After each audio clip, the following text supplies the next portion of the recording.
Hello everyone, welcome to વિભૂતિસ cooking corner. આજે આપણે બનાવીશું બાળકોનું ફેવરેટ એવું સૂજી આલુ બાઇટ્સ બનાવીશું. જો રેસીપીઓ ગમતી હોય તો વિડીયોને લાઇક કરજો, તમારા ફ્રેન્ડ્સ એન્ડ ફેમિલીમાં શેર કરજો અને મારી ચેનલમાં નવા આવ્યા હોય અને હજી સુધી સબસ્ક્રાઈબ ના કરી હોય તો સબસ્ક્રાઈબ કરજો ને આવી જ નવી રેસીપી માટે બાજુમાં આવેલું બેલ આઇકન બટનને પ્રેસ કરજો જેથી નવી રેસીપીના નોટિફિકેશન તમારા સુધી મળી રહે. તો ચાલો રેસીપી બનાવવાનું શરૂ કરીએ.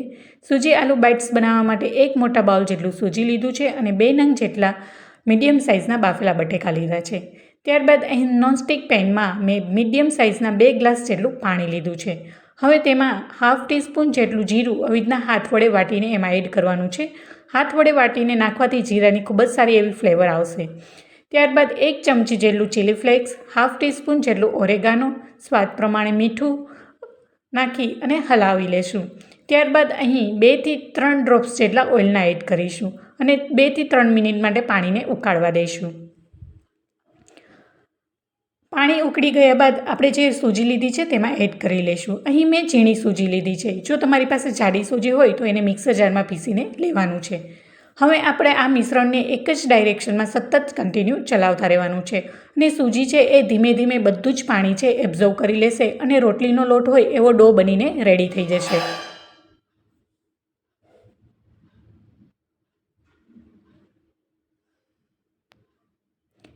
તો તમે જોઈ શકો છો એકદમ મસ્ત સારી રીતના ડો બનીને રેડી થઈ ગયો છે.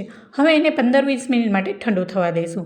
હવે અહીંયા ઠંડુ થઈ ગયું છે. 3 થી 4 ડ્રોપ્સ જેટલા ઓઇલના નાખી અને સારી રીતના એને સોફ્ટ કરી લઈશું. હવે આપણું જે સૂજીનું મિશ્રણ હતું એ સારી રીતના સોફ્ટ થઈ ગયું છે અને અહીંયા 2 નંગ જેટલા મેં બટેકા મીઠું નાખીને જ બાફેલા હતા અને એને ખમણી લઈશું. અહીંયા બટેકાને મેશ નથી કરવાના, ખમણીને લેવાથી સારો એવો આપણે જે શેપ આપશું એ સારી રીતના વ્યવસ્થિત બનીને રેડી થશે. એટલે આપણે એને ખમણીને જ લેવાના છે. હવે અહીંયા બટેકા ખમણાઈ ગયા છે. ત્યારબાદ એમાં 2 ચમચી જેટલા ફ્રેશ લીલા ધાણા એડ કરીશું. ત્યારબાદ ઝીણું સમારેલું 1 નંગ જેટલું લીલું મરચું લીધું છે. એ ટોટલી ઓપ્શનલ છે. હવે આ બધું જ મિશ્રણને સારી રીતના હાથ વડે મિક્સ કરી લઈશું અને સારી રીતના સોફ્ટ કરી લઈશું. જેવી રીતના આપણે રોટલીનો લોટ બાંધી અને સોફ્ટ બનાવીએ સેમ એવી જ રીતના આપણે આ સૂજીનું મિશ્રણને સારી રીતના મિક્સ કરી લઈશું. હવે અહીંયા મેં એક પાટલો લીધો છે. તેમાં 2 થી 3 ડ્રોપ્સ તેલના નાખી અને જે આપણે સૂજીનો ડો છે એમાં મિક્સ કરી લઈશું અને સારી રીતના હળવા હાથે સોફ્ટ કરી લઈશું.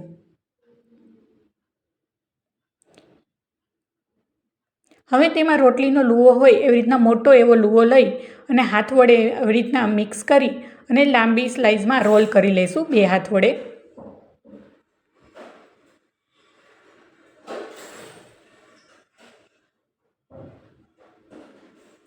આ સૂજી આલુ બાઇટ્સ બાળકોને તો બહુ જ ભાવશે. એના તમે લંચ બોક્સમાં પણ દઈ શકો છો. હવે ચમચાની મદદથી સાઈડથી આવી રીતના પ્રેસ કરી લઈશું જેથી આપણે આ બાઇટ્સ બનાવીએ ત્યારે ફ્રાય કરવામાં તૂટી ન જાય એટલા માટે. હવે એને કટ કરી લઈશું.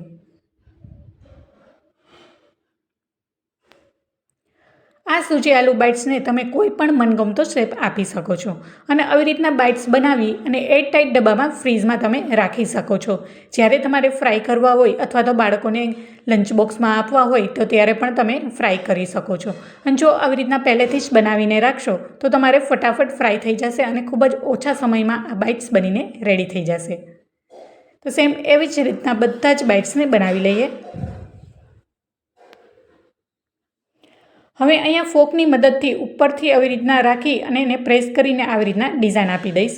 તમે કોઈ પણ ડિઝાઇન કે કોઈ પણ શેપ આપી શકો છો.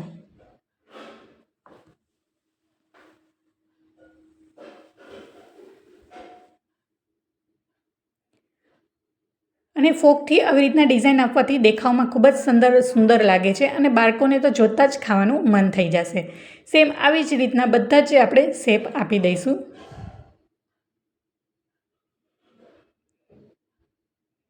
આ સૂજી આલુ બાઇટ્સ ઘરમાં બાળકોને તો ભાવશે જ, પણ ઘરમાં નાના મોટા બધાને ભાવશે એટલી ટેસ્ટી બનીને રેડી થશે. તો ચોક્કસથી ઘરે ટ્રાય કરજો. સાંજના નાસ્તામાં નાની નાની ભૂખ માટે આવી રીતના તમે બનાવીને રાખ્યા હશે તો તરત જ ફ્રાય કરીને તમે નાસ્તામાં સર્વ કરી શકશો. હવે બધા જ બાઇટ્સ છે બનીને રેડી થઈ ગયા છે અને બાજુમાં મેં પહેલેથી જ તેલ ગરમ થવા માટે મૂકી દીધું છે. તો હવે આપણું ઓઇલ પણ ગરમ થઈ ગયું છે. 1 બાય 1 બધા જ સૂજી આલુ બાઇટ્સને ફ્રાય કરી લેશું. અત્યારે ગેસની મેં હાઈ ફ્લેમ રાખી છે, બાદમાં એને સ્લો ફ્લેમ પર કરી દઈશું.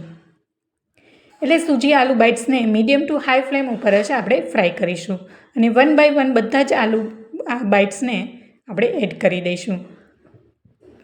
આ સૂજી આલુ બાઇટ્સને ગોલ્ડન બ્રાઉન અને એકદમ ક્રિસ્પી થાય ત્યાં સુધી ફ્રાય કરીશું. ખાવામાં ઉપરથી ક્રિસ્પી અને અંદરથી સોફ્ટ એવા બનીને રેડી થઈ જશે. હવે તેમાં જેટલા સમય એટલા આપણે સૂજી આલુ બાઇટ્સ એડ કરી દઈશું. ત્યારબાદ અહીં ચમચીની મદદથી 1 બાય 1 બધા જ આલુ બાઇટ્સને આવી રીતના પલટાવી દઈશું. અહીં ખાસ એ વાતનું ધ્યાન રાખવાનું છે કે જારાની મદદથી બધા જ સૂજી આલુ બાઇટ્સને ચેન્જ નથી કરવાના. ચમચીની મદદથી હળવા હાથે જ એને ચેન્જ કરીશું, જેથી છે એ તૂટી ન જાય એટલા માટે.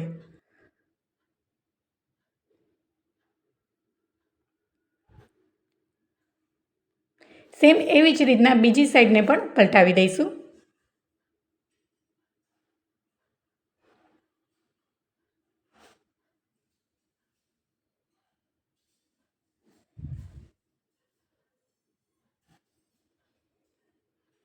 તો તમે જોઈ શકો છો મસ્ત ગોલ્ડન બ્રાઉન કલરના બનીને રેડી થઈ ગયા છે. હવે આપણે એને એક પ્લેટમાં કાઢી લઈશું. તો જોતાં જ ખાવાનું મન થઈ જાય એવા યમ્મી સૂજી આલુ બાઇટ્સ બનીને રેડી છે. હવે એને સર્વિંગ પ્લેટમાં લઈ લઈશું.